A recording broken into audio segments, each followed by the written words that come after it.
if I leave tomorrow, would you still remember me? Chord 7, 4, 5. Hi, I'm Barry Sahagian. This is music theory to learn chord progressions. Before we get started, you must realize what the qualities of chords are that are built from the major scale. So what are qualities? Qualities are, for instance, major, minor, diminished, and augmented. There are the 4 categories of qualities of chords. You have 3 out of the 4 qualities that are possible from a major scale. That will be minor, major, and diminished. So let's look at this. So where are they? So the first degree of the scale is a major chord. The 4th degree of a scale is a major chord, and the 5th degree of a scale is a major chord. You might already know that, the 1, 4, 5 blues progression. Now, as far as minor chords go, we have a minor chord on the 2nd degree, which would be the 2 chord, the 3rd degree, which would be the 3 chord, and the 6th degree, which would be the 6 chord. 3 minor chords, 2, 3, and 6. 2 chord, 3 chord, and 6 chord.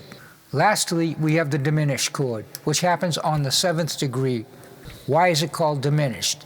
Well, I just mentioned quality of chords. Diminished means a lowered 5th, and augmented means a raised 5th. So a chord has to have either one of those to be part of either quality. Okay, we're going to go into a diatonic progression of a famous song by Sting. Diatonic means of the scale, which means I just said this song is diatonic. It means that all the notes in the melody and that build the chords are from the scale exclusively. Every breath you take. This is in the key of G. We have a G. That's a major. And we have an E minor. And then we have the 4 chord, a C, major. And we have the D, major. So we have G, E minor, C, and D. 1, 6, 4, 5. This is a 1, 6, 4, 5 progression. I suppose I used to sing at one time, but I only learned to sing so I could get more gigs. Back in the 70s and 80s, if you sang, bass player that sang, got more gigs, so there I was. So, every breath you take, every breath down,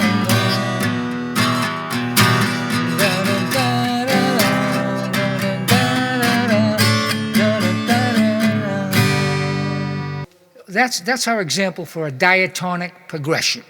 Let's move on to the next example. Many times a song will start with the chord from the key. Like, for instance, if you're in the key of C, the first chord might very well be a C chord, and it may also end with a C chord. This happens quite often, but you can't rely on it to be there all the time, naturally. I'd like to use an example, a tune by Rod Stewart, Maggie May.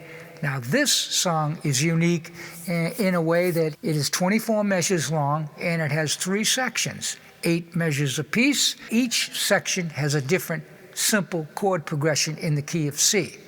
Now, the thing is about breaking something down like this, if you were to just look at this tune straight on, you'd see 24 measures with a whole bunch of chord changes in there. That's a lot to take in, so this is why you have to analyze things, and using theory simplifies it actually, although you may not think so at first when you're first learning theory. Let's take a look at the first 4 measures of Maggie May. So, I said it was in the key of C, but guess what? It starts on a G. You can't depend on the first chord to be what the key is in. In this case, it starts with a G. And what is a G?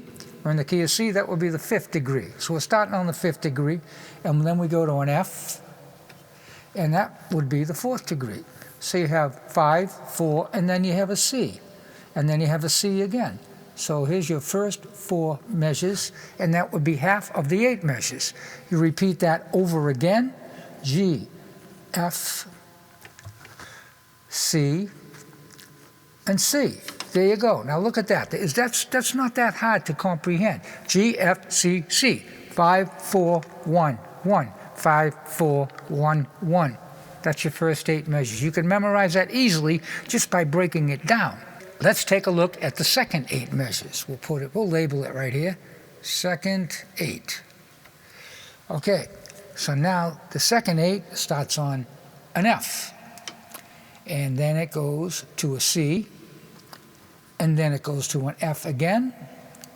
And then to a G. So what is that? You have F, that would be the 4 chord. You have C, that's the 1. You have F again, that's 4. You have G, that's 5. So we have a 4, 1, 4, 5 progression for the first 4 measures of the second 8 measures. Then what you have next is a D minor.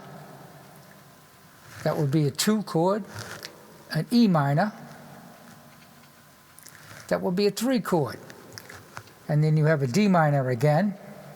That would be a 2 chord again. And then we would have the G sus 4. And that would be the 5 chord.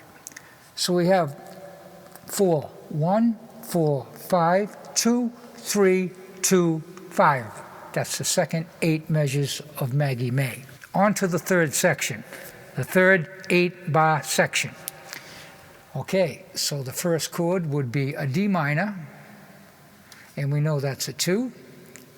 And then it would go to a G, which would be a 5. Then we go to a D minor again, which would be a 2. And then we go to the G, which is a 5. Once again, the D minor, 2, G, the 5. Then we go and we resolve to the C. And that is played 2 times, which would be the root or the key that we're in. Key of C ending on a C chord. Okay, we're not done yet. Now we have the outro. The outro is only 4 measures long. Let's take a look.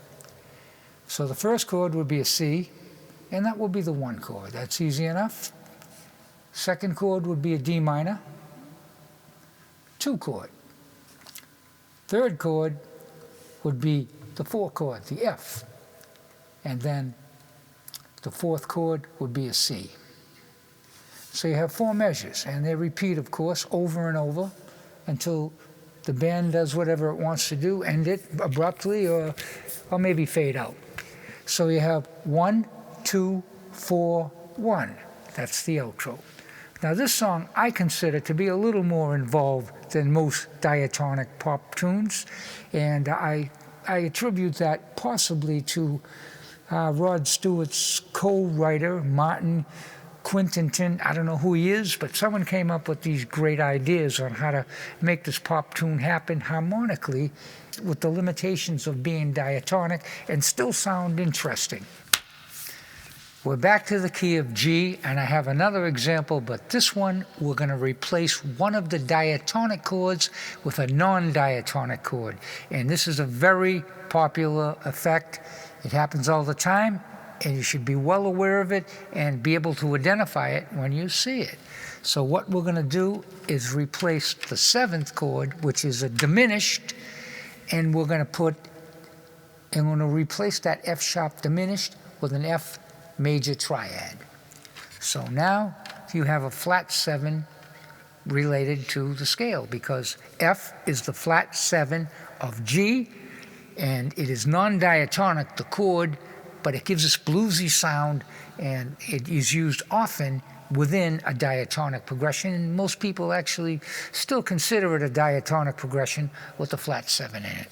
So let's insert our flat 7. So it's a flat 7, and that will be an F. So I'd like to introduce a tune that uses the flat 7, very popular, very famous tune, Freebird. Freebird is in the key of G, and it has a progression that has an F in it. So the progression would be G, and then you have a D, and then you have an E minor, and then you have an F. That is your flat 7 chord, and then you have a C, and then a D. So you have 1, 5, 3, flat 7, 4, and then 5. So that is the progression. If I leave tomorrow, would you still remember me? Flat 7, 4, 5. Flat 7, 4, 5. Back to the 1 chord.